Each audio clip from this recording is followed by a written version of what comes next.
Bueno, antes de empezar y de presentarme, me gustaría que esta sea una charla abierta, es decir, que cualquiera que tenga una duda, una consulta, durante la charla lo hagamos. Eh, Porque, bueno, la idea de la charla es dar un marco teórico y después dar un ejemplo de una de algunas utilidades que puede tener el granate en la geología metamórfica. ¿Verdad? Tiene miles de utilidades, pero nosotros nos vamos a concentrar en una en particular. Y, y el diseño de la charla, o sea, el tema de la charla, apunta a una información que no siempre se ve, pero es necesaria. Y, y por qué es tan importante tener equipamiento que nos permita lograr esta información, ¿no? En Córdoba, por ejemplo, tenemos la ventaja de que esta información que vamos a ver la podemos obtener. Y eso es un gran logro, ¿no? Eh, bueno, mi nombre es Sebastián Berreche, para los que no me conocen, en general me dicen Sebas. Eh, Soy investigador adjunto del CONICET y profesor asistente de la carrera de Geología. Pertenezco a un grupo un poco numeroso, somos muchos los que formamos este grupo llamado PAMPRE, que cuando nació, PAMPRE viene de las palabras pampeanas precordillera, pero ya hoy se amplió mucho más el tema y hay mucha gente que está trabajando en este momento dentro del grupo. Tanto investigadores seniors como formación, estudiantes de posgrado, postdoctorado. Así que la verdad que hay mucha gente también que ha aportado mucho y algunos que ya se han ido, pero que siguen siendo parte del grupo. Eso nunca van a dejar de serlo. Bueno, voy a tratar de simplificar un poco algunas cuestiones básicas de granate, ¿no? El granate es un mineral del sistema cúbico, un silicato, un aluminosilicato, y como solución sólida, para hacer un paréntesis, cuando hablamos de solución sólida, hablamos de minerales que varían su composición, ¿eh? Que tienen un rango de variación de composición según, por ejemplo, qué catión está ubicando en sitio teórico. Por ejemplo, el piropo tenemos el magnesio, el amanino, el hierro, la espersatina es el manganeso, el grosularia es el calcio. Pero en general los minerales no son puros, sino que tienen una proporción de cada uno de esos enmendros que decimos o miembros extremos. Y esta composición es muy sensible a los cambios composicionales de las rocas, como también de las condiciones PT. Entonces, para la geología metamórfica resulta ser un mineral que puede guardar mucha información. Yo resumí algunos puntos que considero que pueden ser sumamente interesantes de utilidad de granate, por lo menos en el campo de la petrología metamórfica. Por ejemplo, cuando preservan patrones de inclusiones, nos permiten evaluar texturas, evolución textural. Cuando vemos la química, muchas veces conserva una zonación, que ya vamos a hablar de eso, y esa zonación puede responder a diferentes cosas. Puede responder a etapas de progrado, es decir, el metamorfismo va evolucionando progresivamente con un incremento de temperatura, por ejemplo, y el granate va creciendo y va registrando esos cambios composicionales en la roca a través de esta zonación. Entonces podemos tener progrado, podemos tener retrogrado, es decir, desequilibrios posteriores, o podemos observar múltiples etapas de reabsorción. El granate crece, se reabsorbe, vuelve a crecer. Entonces, toda esa información es súper interesante y está controlada generalmente por lo que llamamos reacciones de net transfer, o sea, reacciones que consumen alguna fase y de intercambio elemental, aquellos donde no se hay intercambio de masa, sino que de elementos. Por ejemplo, los ferromagnesianos se estabilizan por intercambiar cationes de tamaños similares, como por ejemplo el hierro y el magnesio, al tener radios iónicos muy similares, se intercambian fácilmente entre un mineral y otro para equilibrarse en condiciones PT. Que este es otro de los puntos, nos permiten determinar condiciones PT porque tiene una composición tan compleja que uno podría establecer condiciones PT fácilmente, digamos así, con el granate. Y a la vez el hecho que tengan zonaciones nos permiten también reconstruir trayectorias de presión, temperatura, tiempo, si es necesario, si podemos llegar a tal, que ya voy a hablar también de este tema, y de deformación, porque nosotros estamos vinculando cada etapa de crecimiento con una etapa de deformación. Entonces, datar las etapas de crecimiento de Granate también es un desafío y Granate te lo permite hacer. Yo diferencié dos métodos, o dos grupos. Uno basado en la composición química de Granate, es decir, a partir de la composición química uno podría establecer la edad de cristalización. Pueden ser métodos isotópicos de samarium y neodimio, lutecio, jasmio, uranio, plomo. Pueden ser en el mineral completo, o sea, estos métodos requieren que el mineral se diluya, en algunos casos cuando son roca total, cuando son, digamos, el bull, pero también puede ser in situ, o sea, a través del láser, uno podría analizar distintos puntos dentro del granate y obtener la edad de las etapas evolutivas del granate. Uno de los métodos más modernos actualmente es el uranio plomo, aunque también lo es el lutáceo jasmio. Y hay otros, que yo también los incluí porque me parecen importantes, que a partir de inclusiones que tenga granate. Por ejemplo, puede tener inclusiones de circones o de monacitas en diferentes zonas, y si datamos esos minerales, podemos datar el crecimiento de cada una de estas zonas. Cuando ve la zonación, el granate puede tener esa particularidad.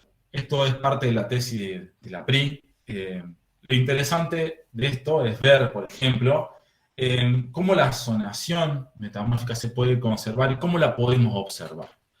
En general, una de las cosas que generalmente se hace cuando no se dispone de la posibilidad de hacer un mapa composicional, que ya vamos a verlo, es hacer un perfil. Es decir, a través de hacemos un corte, en este caso en esta dirección, hacemos un corte del cristal, haciendo numerosos análisis puntuales con microsonda, ¿no? Con métodos cuantitativos.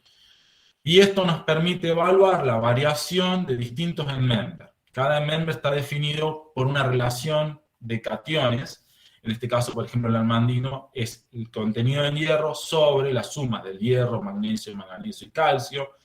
El agrosularia es el calcio, la quercetina es el manganeso, el piropo el magnesio. También nos interesa saber la relación del magnesio, es decir, el magnesio sobre el hierro más magnesio. Entonces, todos estos parámetros son interesantes de proyectar a través de un perfil y evaluar cómo varían de núcleo a borde y que muestran ciertas características. Por ejemplo, esta campana que ve la aspersatina, que es una campana normal de núcleo a borde, es típica de un proceso progrado, es decir, a medida que va creciendo el granate, la relación de las aspersatinas suele bajar. Y eso tiene una explicación porque en realidad el granate mientras crece modifica la composición de la roca en general, lo que llamamos volumen de equilibrio, que ya lo vamos a ver también. Es decir, el granate crece y a medida que va creciendo van variando estas composiciones y es lo que registra el granate. Es decir, el manganeso principalmente se aloja en el granate en este caso, y entonces a medida que va creciendo, la matriz va perdiendo concentración o va bajando su concentración general del manganeso. Además que el volumen del granate también aumenta. Entonces tenemos mayor tamaño de granate que también va consumiendo el manganeso. Entonces esto se ve a través de mapas, por ejemplo, estos son mapas de rayos X, donde podemos ver concentración cuantitativa del manganeso. Desde el núcleo borde, uno va viendo cómo va variando con una escala. En este caso sabemos que el amarillo de la escala es valores más altos y el rojo valores intermedios. Entonces estamos viendo que hacia el borde disminuye el contenido de manganeso. Lo mismo ocurre con el hierro. El hierro también comporta diferente, en este caso aumenta hacia el borde. Pero en el caso del calcio, si ustedes lo ven al perfil, el calcio muestra una pendiente muy suave de incremento hacia el borde e inmediatamente una caída. Y eso está registrado en el perfil. Por tanto, uno puede conocer a través de eso que en este granate hubo al menos dos etapas de crecimiento o dos, digamos, comportamientos diferentes. Por un lado, el comportamiento progrado, que es la disminución del manganeso y el incremento del calcio. En este caso sería en esta parte, sería como una parte prograda. Y después hay una parte más, que es la que encontramos en el borde, donde tenemos un comportamiento algo distinto. Que ahí vemos una bajada del calcio bien marcada. Entonces eso nos da lecturas a la hora de plantear la evolución de la roca. Pero esta zonación puede ser afectada por distintos procesos. No siempre se conservan perfectamente, porque dependen también de la temperatura de la roca. Si la roca alcanza temperaturas mayores a 600 grados, esa zonación suele, digamos, tender a modificarse, por un proceso llamado difusión. La difusión hace que los elementos se empiecen a desplazar, producto del incremento de la temperatura que activa la difusión, y cuanto más alta la temperatura, mayor es el grado de difusión. Entonces, por ejemplo, acá muestro un modelado que hace Cadic en un trabajo muy clásico, donde uno puede ver que, por ejemplo, en un granate que tiene difusión, porque acá es el modelo sin difusión, que es lo no natural, digamos así. En un modelo con difusión, uno puede ver, por ejemplo, una campana normal de manganeso, una campana invertida de calcio, muy parecida a la que estuvimos viendo recién sobre uno de los granates de Priscila. Y si ustedes ven, a medida que pasa el tiempo y a medida que aumenta la temperatura, la zonación se empieza a modificar. No es que el granate, a medida que crece, va generando una difusión, sino que se va modificando la zonación. Eso es producto del incremento de la temperatura. Y la tendencia es a homogeneizar la composición del granate o perder la zonación. Entonces, esto me parece interesante que lo tengamos presente para que después veamos el ejemplo.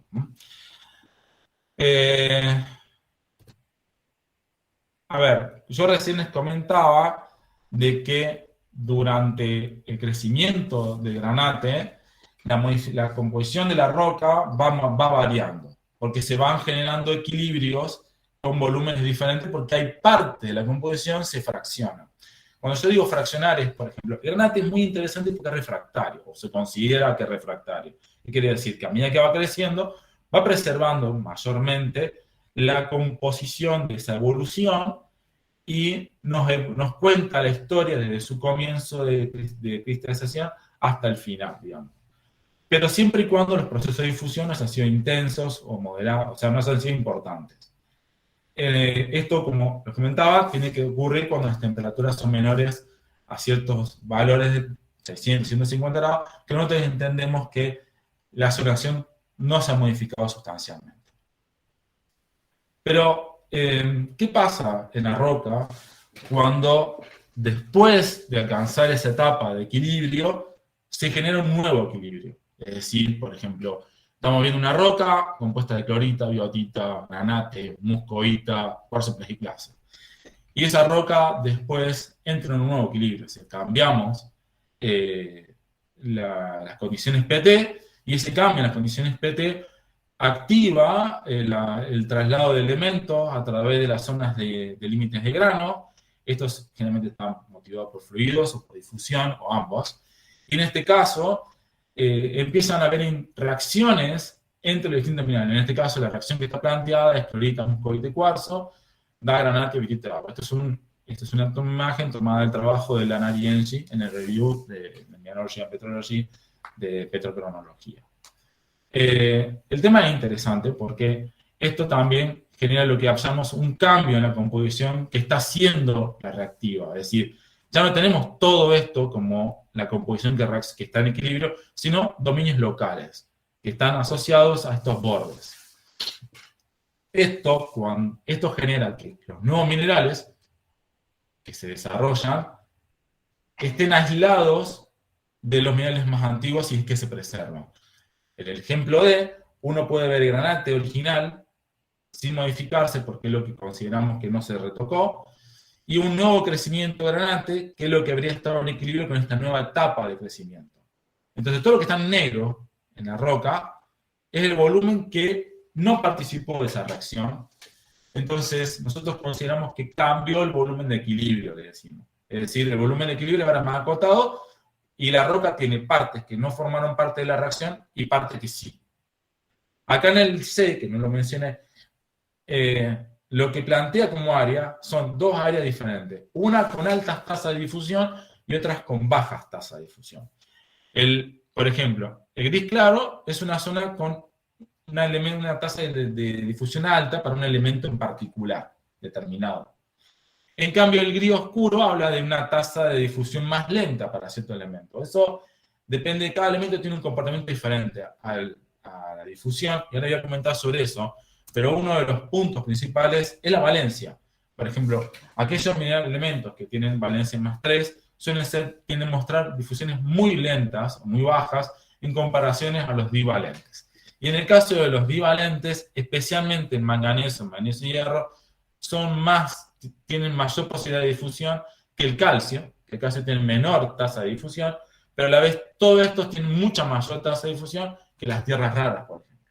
Entonces, cuando vemos un granate, este es un ejemplo del trabajo de Rubato, ven, por ejemplo, se hicieron ahí mapas de rayos X en un granate asociado, hecho con microsonda, y otro con laser ablation, es decir, con ICP masa, con mayores posibilidades de analizar trazas. Fíjense que estos autores no ven casi diferencias en el caso del manganeso, y uno lo que puede ver rápidamente entre el manganeso y el calcio es que hay un bordecito que indicaría que habría un granate 2. Entonces tenemos un granate 1, que es todo lo celeste, y un granate 2, y casi no hay zonación. Si uno lo ve, prácticamente no muestra zonación. Ahora, si nos vamos a trabajar con las trazas, nos encontramos que algunas trazas nos están mostrando sí una zonación muy marcada. Por ejemplo, el itrio, el hercio, el iterio. Entonces, fíjense cómo se pueden ver esta zonación. Entonces, la pregunta es, ¿por qué acá lo puedo ver y acá no? Bueno, está relacionado con esta premisa. Es decir, los elementos mayores, manganeso, magnesio y hierro, tienen mayores tasas de difusión, lo que está demostrando que este cristal tuvo difusión, que no afectó considerablemente a las trazas, que las trazas sí tienen una preservación de la zonación. Es más, se ven prácticamente las caras cristalinas.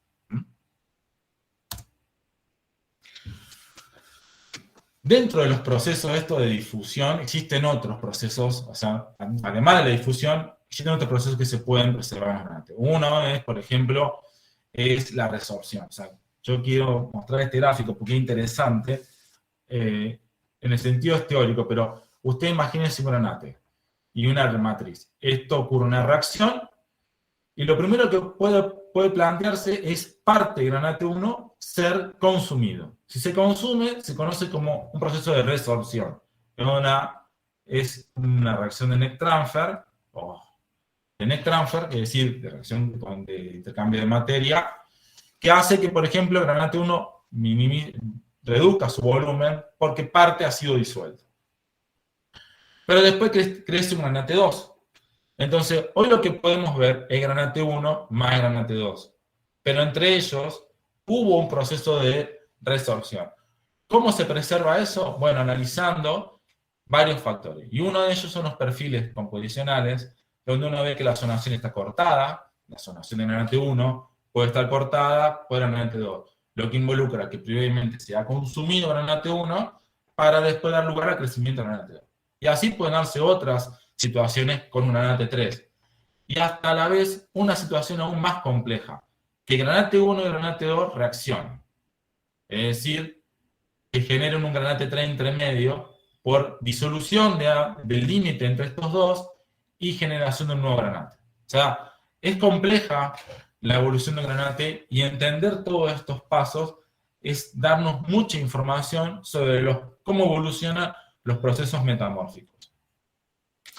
Acá hice un cartel de un tema que vamos a ver hoy también, que se llama disolución y reprecipitación acoplada. Es un proceso de interacción que ocurre en un límite, por ejemplo, este caso, pero esto ocurre porque hay una disolución por fluidos que circula a través de microporos. Esos microporos van penetrando dentro del granate, el fluido va penetrando, digo, dentro del granate a través de microporos, generando disolución y generando cambio en la composición. Disuelve el material y el material que lo reemplaza puede tener una composición muy diferente. Este proceso puede permitir, como una de las características, que nos permita ver cambios en los patrones de tierras raras, por ejemplo. Nosotros podríamos ver cambios bruscos y asociarlos a difusión, pero nosotros sabemos que la difusión en tierras raras es difícil. Por lo tanto, estos cambios podrían estar indicando que se ha disuelto el cristal parcialmente, se ha vuelto a precipitar y que precipitó ya tenía otra concentración. Y uno dice, bueno, ¿de dónde viene eso? Viene de la matriz, viene de una fuente que está ingresando componentes dentro del granate y sacando otros, hace como una circulación, sacando otros elementos que no van a formar parte del nuevo mineral. Acá lo que podemos ver es esta situación combinada. Esto es un ejemplo muy interesante, un trabajo muy lindo, donde uno puede ver crecimiento del granate, un fracturamiento, y a la vez aprovechar ese fracturamiento para que ocurran estos procesos de donde hay disolución de granate a través de esas fracturas, reprecipitación de granate y generación de una nueva etapa de crecimiento. Lo interesante es que estos procesos conservan prácticamente la forma del cristal y los contactos entre el nuevo crecimiento y el crecimiento anterior son bien netos, pero a la vez también pueden preservar la forma del cristal anterior, porque están siendo reemplazados a través de microporos que prácticamente hacen como si fuera un pseudomorfismo del granate anterior. ¿Por qué les di toda esta introducción? Porque me parece interesante plantearla previamente para darle esta segunda parte, que es mostrarle todo esto en un ejemplo de un trabajo que recientemente hemos publicado en Metamorphic Geology, que es una de las revistas más importantes de geología metamórfica, y donde muchos somos de CICTER, eso es muy valioso. Bueno, el trabajo habla principalmente, o tratamos una roca muy parecida a la que hemos visto anteriormente, que es un esquisto con granate taurolita, y que a simple vista, cuando uno la trabaja, hacia la petrografía, uno ve una evolución relativamente sencilla, pero las apariencias engañan.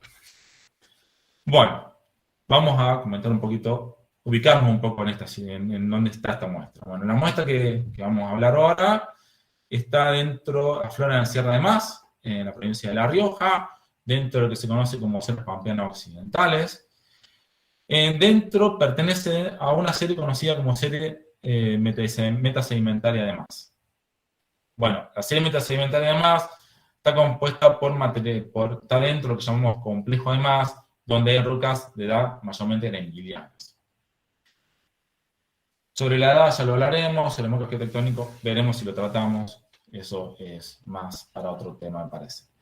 Bueno, lo interesante es que estos lugares muestran una complejidad estructural importante, donde se ven, por ejemplo, foliaciones muy retrolíticas antiguas S1, después una foliación principal S2, que es la dominante de la región, y localmente zonas de cizalla, asociadas a la foliación de S3, que no es penetrativa completamente en la estructura, sino que se la ve como en fajas.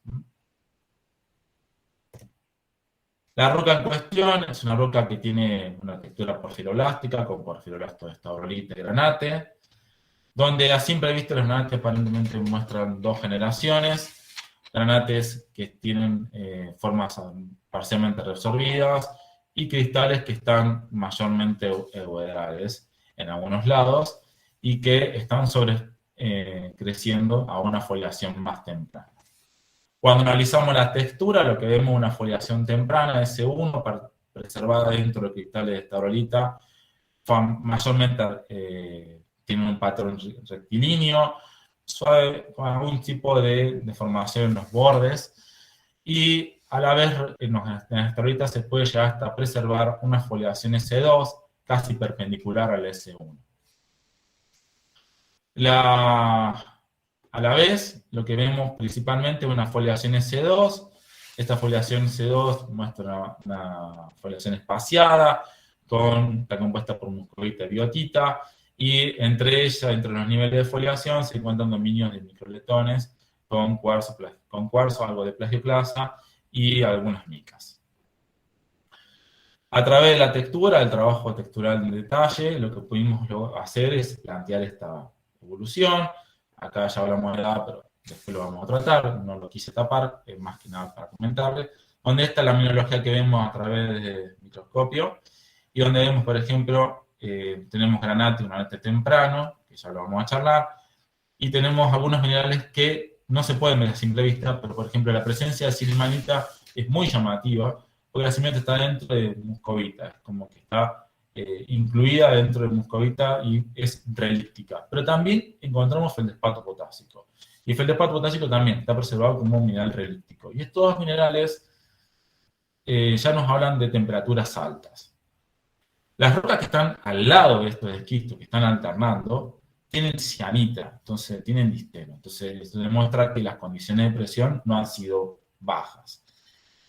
Entonces, que esta roca no tenga disteno es más que nada por una pequeña variación composicional que es que estabiliza o no este trimorfo. Después en la matriz, como les contaba, tenemos taurolita, biotita, muscovita, plagioclasa, cuarzo. Y además accesorios como monazita y granita que fueron encontrados dentro de la matriz y dentro de esta taurolita, como así también el granate. En el caso de la granita se la encontró dentro de esta taurolita. Bueno, la estaurolita tiene una particularidad. Cuando nosotros analizamos químicamente la estaurolita, nos encontramos que esta varía de núcleo a borde e identificamos dos generaciones de estaurolita en este caso. Estaurolita 1, que es la que tiene la S1, y estaurolita 2, que es la que nosotros reconocemos con un patrón de inclusiones asociado a la S2. Si la vemos químicamente, nos encontramos que la estaurolita 1 es mucho más rica en hierro que la estaurolita 2. Perdón, es mucho más rica en magnesio que la estaurolita 2. Está puesto en X hierro, pero ya van a ver que todo está trabajado en X magnesio. En este caso, el X de hierro es 82-81%, que sería equivalente a decir X magnesio 0,19 o 0,18. En cambio, hacia el borde, la relación de hierro aumenta. Esta variación de la relación de hierro del núcleo borde está bastante relacionado con un cambio en la presión. Es decir, esto es bastante compatible con decir con descompresión.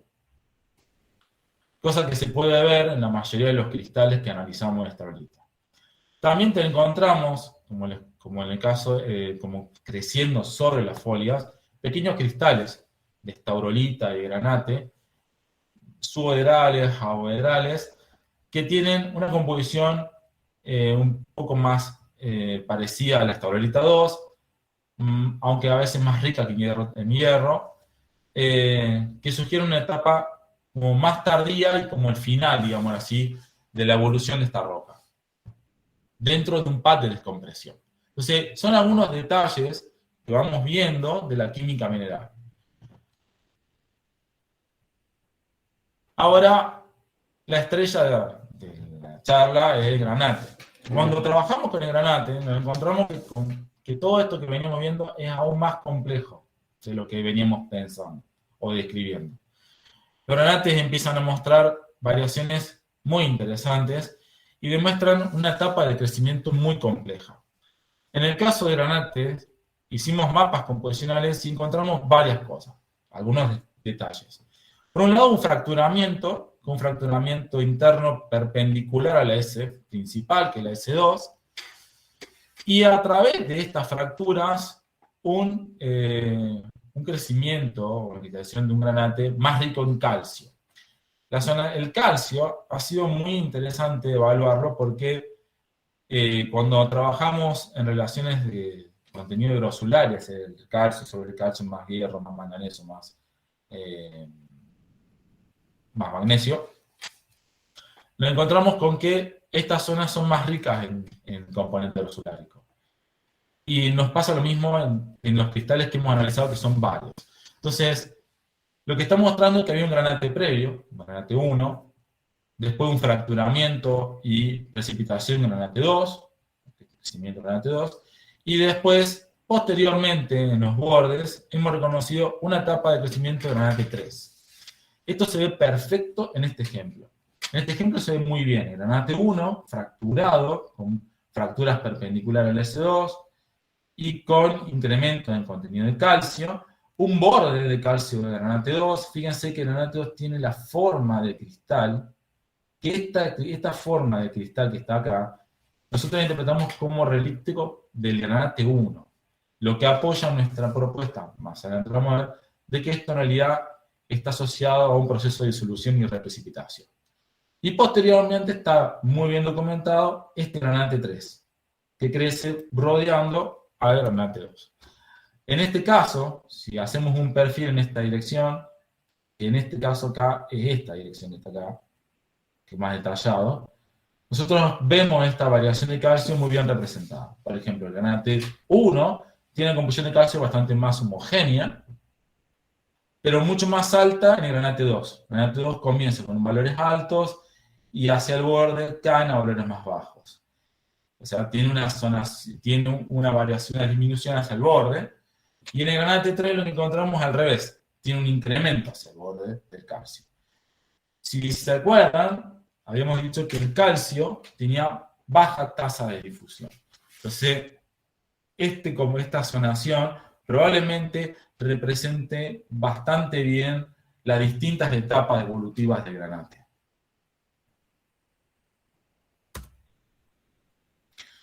Cosas similares hemos visto en otros cristales. En este cristal, por ejemplo, se ve la misma situación. Perpendicular al S2, un fracturamiento con cristalización de un granate rico en calcio, donde se puede ver perfectamente granate 1, granate 2 y granate 3. Nosotros hemos podido separar perfectamente estos tres crecimientos, cosa que si uno ve el corte delgado, no lo puede ver. Porque encima los granates tienen muy pocos patrones, muy pocas inclusiones, y las inclusiones no muestran patrones asociados a crecimiento con foliación, o sea, no han preservado patrones de la textura, sino que los han sido completamente carentes de este tipo de información.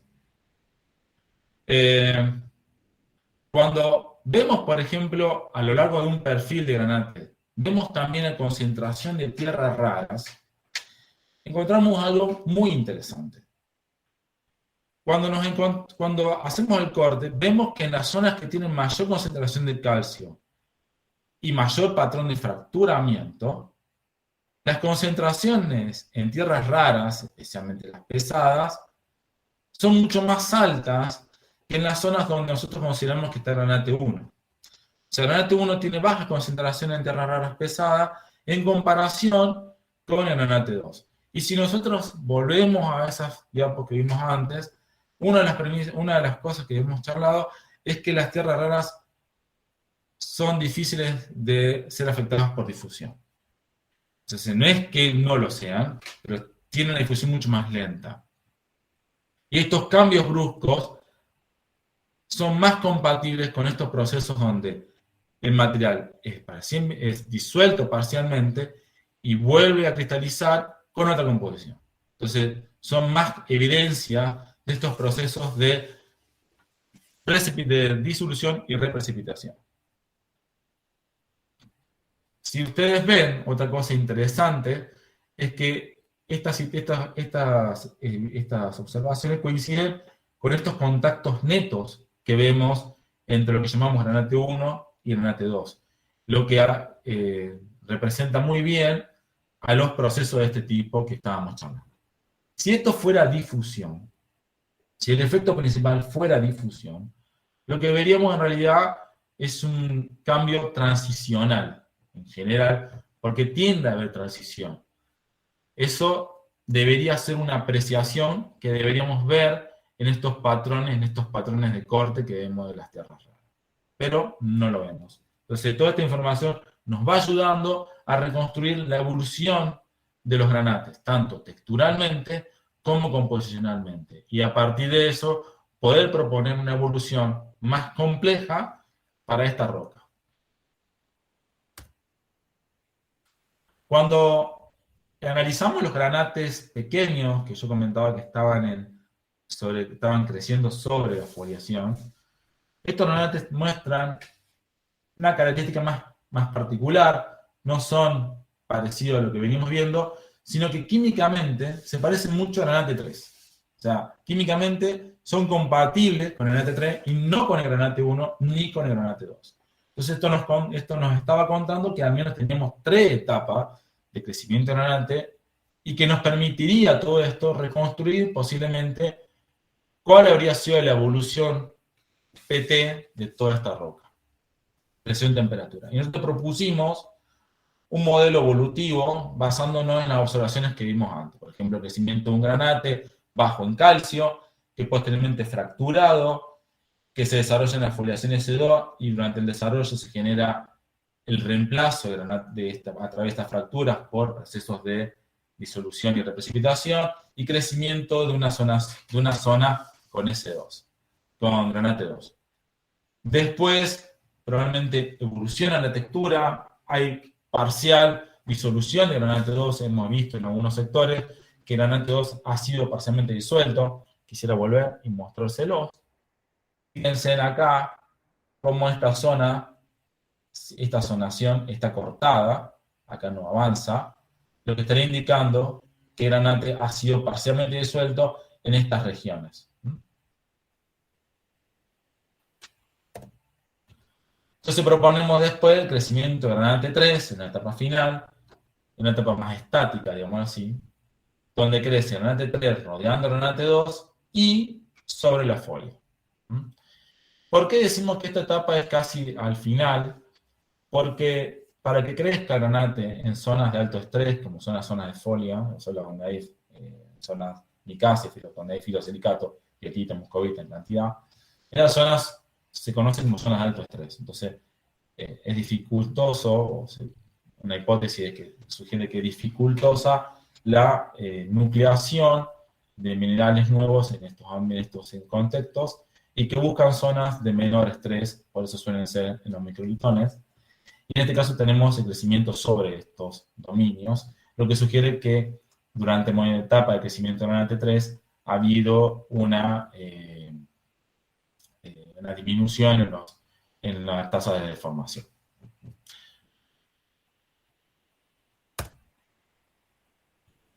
Bueno, hasta ahora se entendió. ¿Alguien tiene alguna consulta? ¿Duda?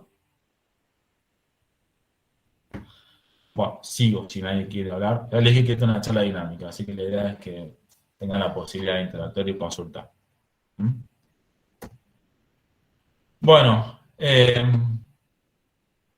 para comentarles a un punto a favor de todo lo que veníamos hablando, toda la evolución, tratar de atar un poco la edad, porque uno dice, bueno, a ver, todo lo que vimos tiene alguna connotación de edad, están separados en el tiempo.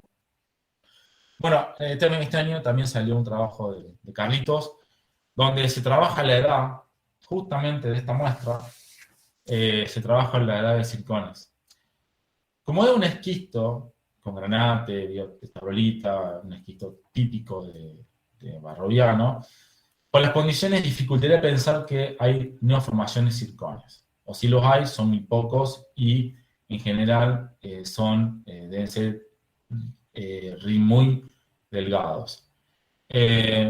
Uno supondría que lo que veríamos ahí sería herencia, pero cuando se trabaja la muestra encontramos que hay mantos metamórficos muy marcados y que esos mantos tienen una edad, se reconocen 3 picos de edad y el más importante tiene una edad de 1040 millones de años aproximadamente. Eso, un punto que ya nos estaba llamando la atención. Hablaba de que eran rim metamórficos, que tenían esa edad y que no cuadraban mucho con lo que veíamos. Y por otro lado se hicieron una edad de monacita, se trabajó la edad de monacita y la edad de monacita de la roca nos da 426 millones de años. Cuando trabajamos con la bibliografía existente, trabajos de Tolt, de ese lugar, por ejemplo, también encontramos edades muy similares.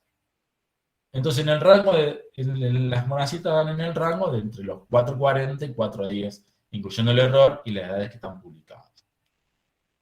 Entonces empezamos a pensar, digo, bueno, tenemos una edad de metamorfismo formatiniano, todo está asociado a eso, y la edad de Fremiliano no estaría vinculada. Pero en una muestra muy similar del lugar, que es una muestra que también fue tomada por Toll, ellos datan una monacita con la edad muy parecida, de 1049 millones de años.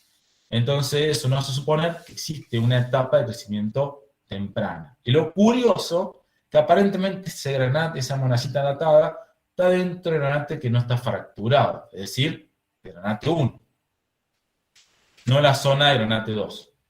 Eso fue interesante porque nos hizo plantear, decir, bueno, la posibilidad de que el granate 1 sea arendiliano, de que el granate 2 y el granate 3 sean famaquinianos.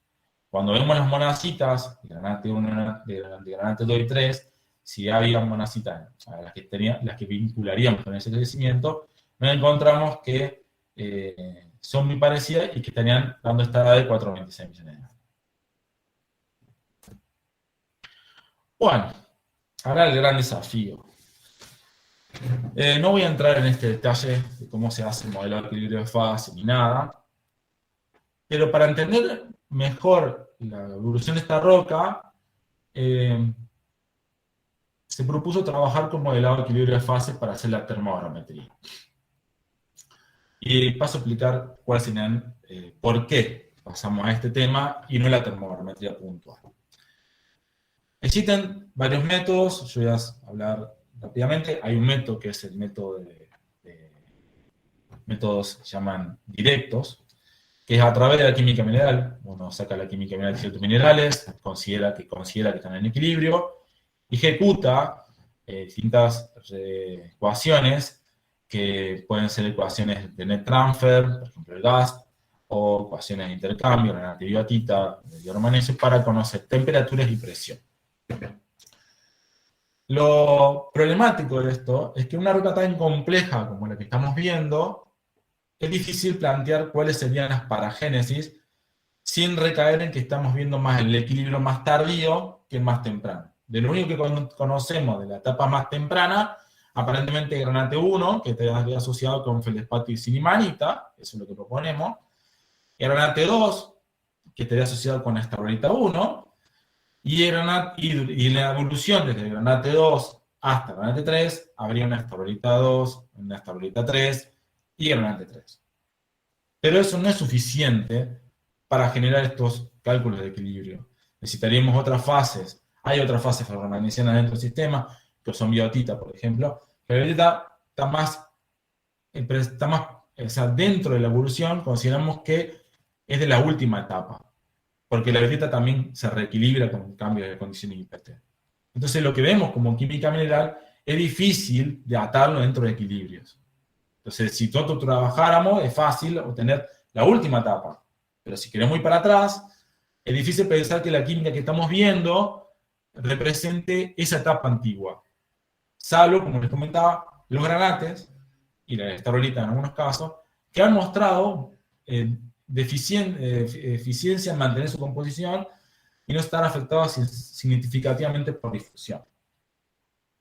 Entonces, cuando trabajamos con modelado, nos independizamos de este problema, porque trabajamos con los minerales que probablemente sí preservan esa composición. ¿El modelado qué es? El modelado de equilibrio de fases es reconstruir la roca que estamos viendo, utilizando la composición global. Yo les contaba que no todo el sistema está en equilibrio. Porque cuando está todo el volumen en equilibrio, se le dice que si sacamos la composición de esa parte, decimos esa es la composición que reacciona. Volumen reaccional, composición efectiva, tiene otros términos. Cuando nosotros tenemos fraccionamiento de la composición, en este caso, el granate del núcleo no se preserva y, o sea, mejor dicho, el granate del núcleo no participa de la reacción, sino que solamente el borde, con algunos otros minerales y otros que no preservan, no participan, tenemos que sacar la composición de esa fase que no participaron del volumen nuevo de equilibrio. Y ese volumen nuevo es la composición global efectiva que vamos a utilizar para modelado. Entonces siempre trabajamos con la composición que nosotros consideramos que es la reaccional, que es la que reacciona. Entonces es diferente, yo ahí puse una frase porque siempre uso esa frase para explicar esto. Es decir, con el modelado lo que buscamos es hacer la torta de la abuela sin la receta, o sea, no la conocemos, entonces tenemos que aplicar modelos, es decir, pruebas y errores, para tratar de reproducir lo mejor posible lo que estamos viendo. Lo interesante de esto es que la química responde muy bien, y si nosotros tenemos diferencias en la química mineral con respecto al modelado, esas diferencias no hay que aplicarlas. La pregunta más sencilla de decir, mejor dicho, la respuesta o la causa más sencilla de plantear es decir, bueno, la asociación está mal hecha. O hicimos mal la composición global. No la química mineral. Y en realidad la química mineral también tiene que ser cuestionada, porque uno puede decir, bueno, lo que está pasando es que esa química no estaba en equilibrio. La que yo estoy viendo no está en equilibrio. Entonces, el problema es que yo obtengo casi todo lo que yo necesito, pero hay un mineral que la química no es la misma, y lo que más probablemente es que el mineral que yo estoy teniendo actualmente esté reequilibrado y no se preserva la química que yo debería haber tenido en ese campo. Bueno, habiendo hecho esa introducción, paso a hablar un poco de los eventos que vemos. La primera etapa es modelar granate 1. Bueno, granate 1, nosotros lo modelamos, consideramos que ese es el metamorfismo, que es el M1, consideramos que es el metamorfismo más antiguo, y lo vinculamos al crecimiento del feldespato potásico y la silimanita como parte de esa asociación.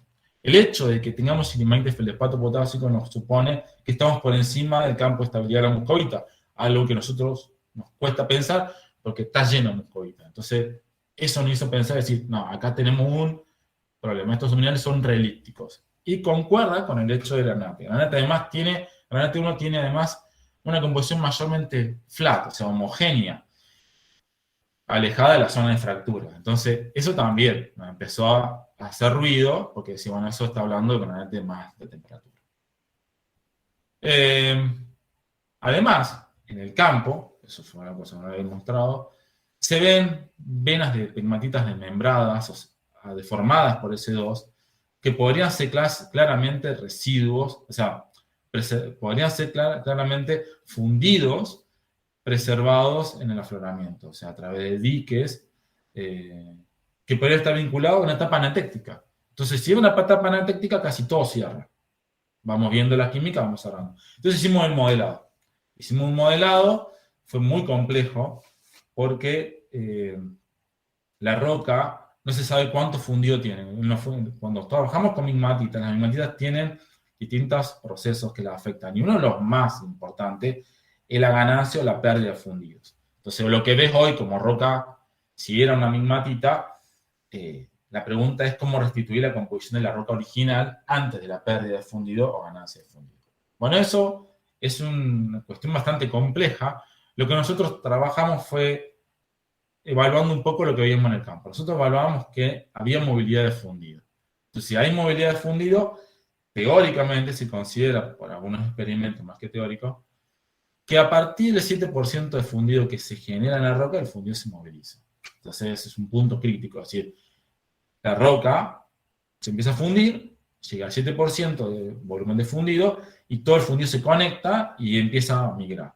Entonces, la roca en general no debería, la que se está fundiendo, tener mucha acumulación de fundido, sino que estaría dentro. Es más, el fundido que se migra debería estar ubicado en niveles superiores o laterales, que donde se pueda desplazar el fundido y generar lo que llamamos migmatitas con leucosomas in source o en venas.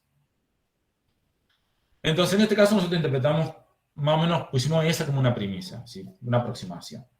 Para controlar eso, lo que nosotros veíamos es decir, ¿cómo hacemos para controlar eso? Nosotros queríamos ver cuál sería la situación actual. Nosotros decíamos, bueno, el fundido que había estuvo preservado y se recristalizó completamente con las etapas posteriores. Entonces, ese fundido tiene que haber sido cercano al 7%, para imaginarnos como una situación particular, porque veíamos algo de fundido afuera del entorno a través de estas venas. Entonces, con ese criterio pudimos trabajar con mayor detalle y obtener condiciones cercanas a los 780, 790 grados, entre 4,8 y 5,2 kilobares, para el evento M1. Y bastante parecidas de dos granates. Cuando nosotros no teníamos en cuenta la situación del 7%, nos encontrábamos que la dispersión de las condiciones PT eran muy altas, muy grandes, y que el fundido propuesto para esta etapa, o sea, predicho para esta partido modelado, nos decía que se proyectaban entre un 11 y un 21% de fundido, algo muy inestable para una roca anatéctica. Entonces, eso nos ayudó a decidirnos de trabajar con este método y que en realidad estábamos yendo por buen camino porque cuando hicimos los cálculos de fundido, claramente nos daba menos del 7% y estábamos dentro de los parámetros que queríamos trabajar.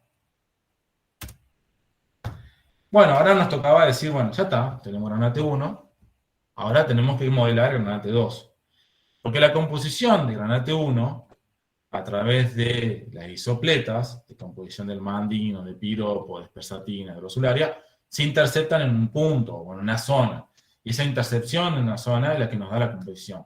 Y si ustedes ven el campo donde está estimadas las condiciones PT, es casi la asociación que nosotros estamos proponiendo, salvo que aparece corrielita, pero corrielita en muy bajas concentraciones modales. Lo que suponemos nosotros es que no se preservó nada en la corrielita. Si estuvo, no se preservó. Ahora, el M2 es algo más complicado. Porque el M2 nosotros planteamos que es una etapa de crecimiento de granate 2. Previamente a eso, el granate 1 se fractura, se cura el granate 2 y después ocurrirá esta bolita 1. ¿Por qué lo decimos eso? Porque más o menos viendo algunas cuestiones texturales, veíamos más o menos esta evolución. Y después lo confirmamos a través del modelado. Pero el problema era, ¿qué composición global vamos a utilizar para generar granate 2? Se me dio muy larga la charla, nadie me dijo nada. Bueno, el tema es así. Para modelar esto tuvimos que hacer un fraccionamiento de la composición. Nosotros sabemos que granate 1 no formó parte del crecimiento de granate 2. Lo que vemos ahora, eso decimos que no ha reaccionado. Entonces lo que hicimos fue calcular la composición global asociada al granate 2. Al todo menos el granate 1 reelíptico. Eso nos permitió establecer las condiciones PT. Nosotros lo que vemos acá es la CO2 calculada, la evolución planteada a través de la composición de granate 2 y llegamos a un punto donde tenemos el granate 2 está en la composición de granate 2 se calcula acá y la composición de la estaurolita 1, que dijimos que era alta en relación de magnesio, se da también acá. Entonces con esos dos parámetros pudimos establecer el gradiente de temperatura y presión para la primera etapa del crecimiento de la S1, de la S2. Perdón, de la S1. Entonces, una vez que planteamos esta etapa, analizamos la estaurolita 2, hicimos toda la evolución con la química de la estaurolita 2, donde veíamos que la relación de magnesio se hacía más pequeña hacia el borde, incompatible con la estaurolita 3, lo que demostraba el pad de descompresión. Si se fijan, a medida que bajo la presión, va disminuyéndose la relación de magnesio.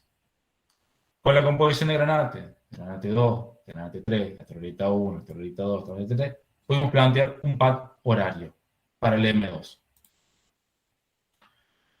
Una duda que teníamos nosotros es si granate 2, que estábamos calculando a través de este fraccionamiento de granate 1, era correcto. Y hicimos un mapa composicional, sobre un mapa composicional de granate, hicimos un cálculo de conteo modal y establecimos una restitución química de la composición global, sacando el granate 1. Hicimos el modelado y voilà, dieron condiciones muy parecidas. Entonces lo que habíamos fraccionado nosotros a partir del modelado era muy parecido a lo que calculábamos si nosotros calculábamos la composición a partir de un mapa. Entonces empezamos a establecer entonces ciertos puntos que nos dar lugar a la formación del pad, la trayectoria PT. Que en este caso lo que estamos viendo es la etapa inicial, con crecimiento de granate 2, luego sigue la estaurolita 1, durante la descompresión crece estaurolita 2, y al final estaurolita 3 y granate 3. Estas dos minerales, granate 3 y estaurolita 3, nosotros las asignamos al crecimiento tardío porque están ubicados sobre las folias, estos dominios de filosilicatos. Lo interesante de eso es que también nos concuerda con nuestra hipótesis, la propuesta inicial, de que estructuralmente la S3 es extensional. Entonces, la descompresión apoyaría esta propuesta. Entonces, conclusiones, para ir cerrando rápido. Los esquistos con granate, estabolita, la serie de más, registran un polimetamorfismo, evidenciado principalmente por la variación composición de granate. El M1 representaría la escasa preservación de elementos metamórficos intensos de alta temperatura y presiones media, posiblemente agremiliano. El M2 fue datado como famatiniano y está representado por un metamorfismo tipo barroviano, siguiendo una trayectoria PT horaria. Y gracias y disculpen lo largo de la charla. Bueno, gracias, Eva. ¿Alguna pregunta de los que están conectados? No se fue ninguno, Seba, ¿eh? Sí, pero se puede poner en silencio. Qué valiente, ¿eh? Muy Muy bien. valiente. Sí, estuvo densa, ¿no? Bueno. No sé si hay alguna pregunta o algún comentario. Si no, yo quiero agregar alguna cosita. Adelante, adelante.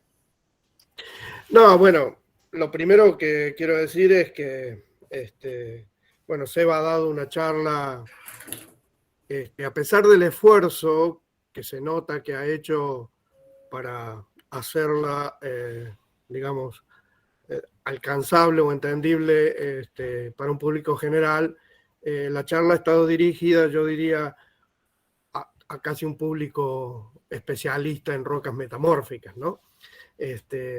Porque, bueno, es un tema complejo, con una profundidad, digamos, en el estudio del objeto a la cual nosotros investigamos, que, bueno, creo que es lo mejor que, o entre las otras cosas, pero que quedó de la charla esta del SEBA, es que uno, si quiere llegar a entender los procesos involucrados en una roca metamórfica y su historia, hay que llegar al nivel de estudio que ha mostrado Sebastián. Y para eso, digamos, bueno, hacen falta una combinación de cosas. Por un lado, la preparación teórica en el tema, digamos, entrar muy en el detalle de todos los conceptos teóricos. Eso es, bueno, una odisea a veces personal, digamos, del investigador, por supuesto dentro de un grupo, con colaboraciones, pero es todo un esfuerzo muy meritorio del investigador. Después necesitas equipos, digamos, para empezar a observar, como decía el Seba, lo que a primera vista no se ve. Porque él mostraba, por ejemplo, bueno, esos granates, ¿no? Que cuando uno los mira en el microscopio óptico, primero lo que ve es una cosa ahí de un color rosadito, digamos, si estamos hablando de los granates comunes en rocas metamórficas.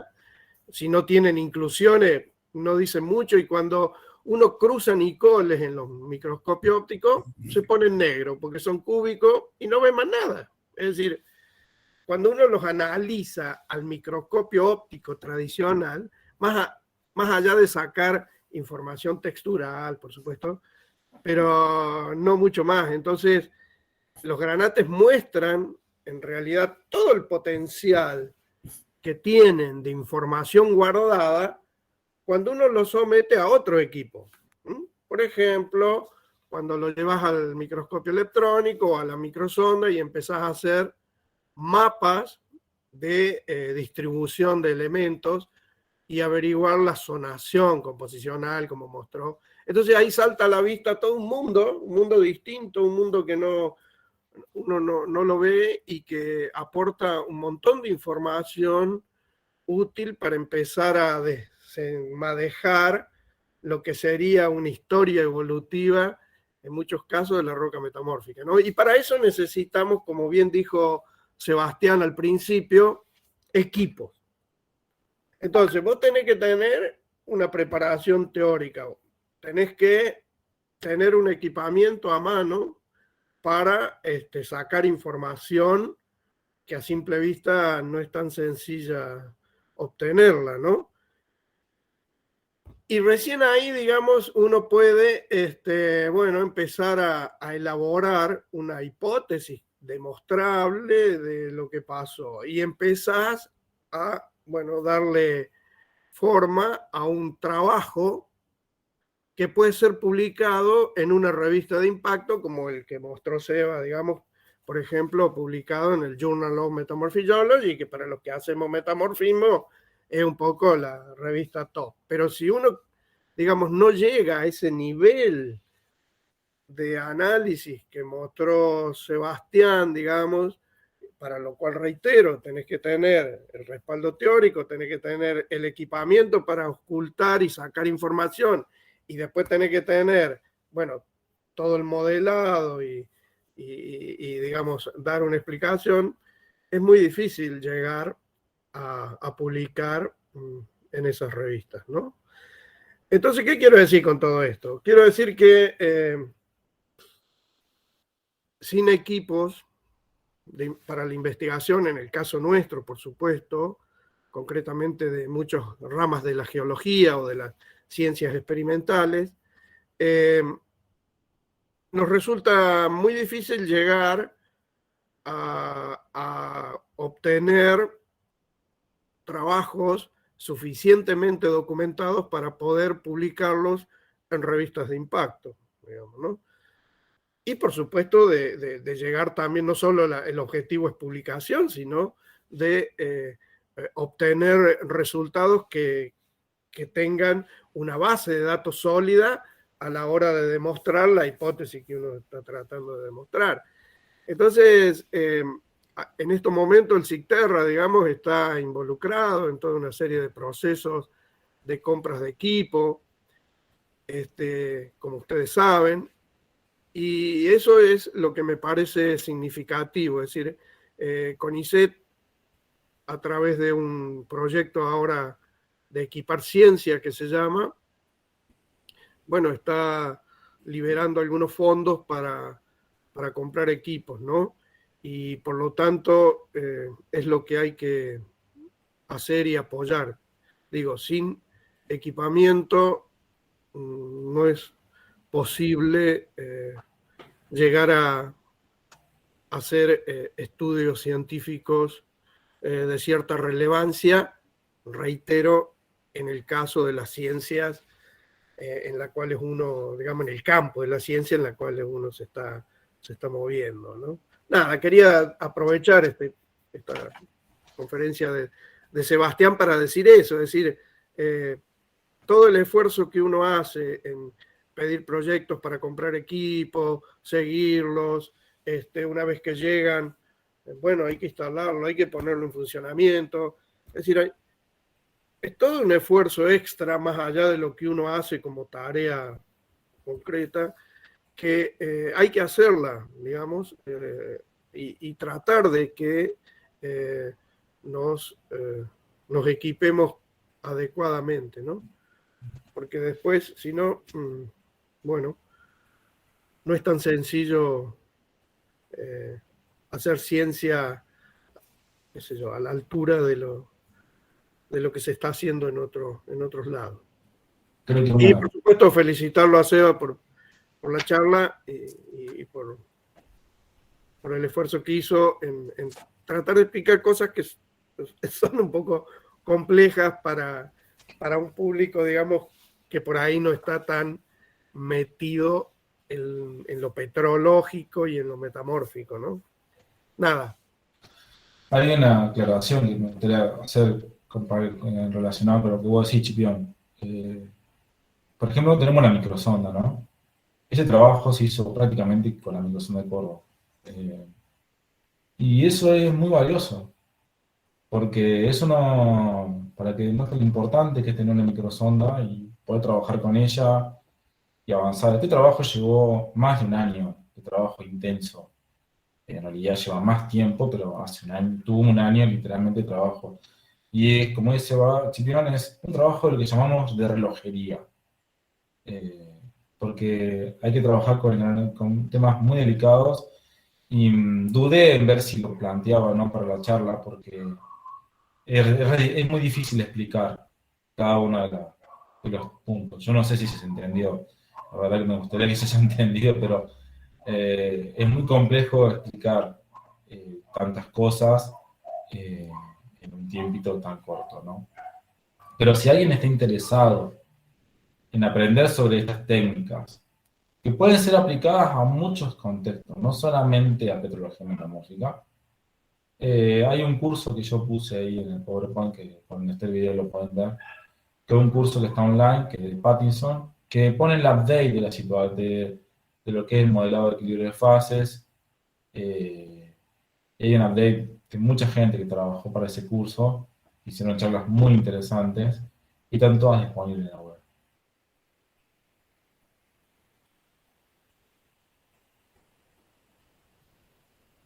¿Seba? Sí. No, pensé que, digo, que se te había cortado. Bueno, nada, agradecerte. Me dijo Claudia Tamusi que justo se le cortó la comunicación a ella, así que en nombre entonces de la Comisión de Extensión y Comunicación, muchas gracias y bueno, Bueno, disfruten de la chulengueada ahora. Sí, te vamos a enviar por delivery algo, capaz, ¿eh? Bueno. Saquen una foto. Sí.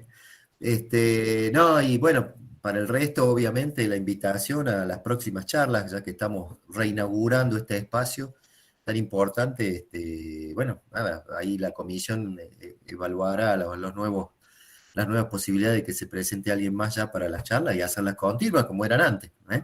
Así que Sí, bueno. yo me pido disculpas porque se hizo larga, porque yo le había dicho a la Claudia 20 minutos, no quiero saber lo grito que está pegando la Claudia.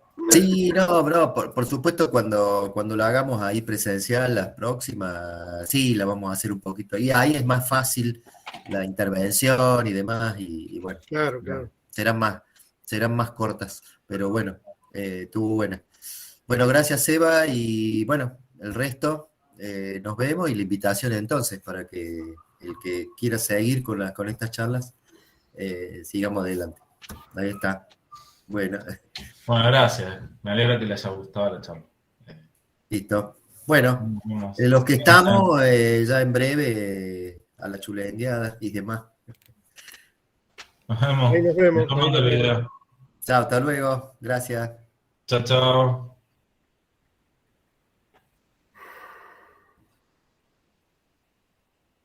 Y feliz cumple, Chipión. Gracias, che. Por enésima vez. Está todo buena la charla, pero claro, digo, yo me imagino, me pongo en el lugar de, qué sé yo, no sé, de alguien que haga, digamos, que no esté metido en los temas de petrología, y son temas ásperos Pero bueno. Sí, eso para seguirlo, ¿no? Pero bueno, es todo un desafío de cómo divulgar o cómo difundir lo que uno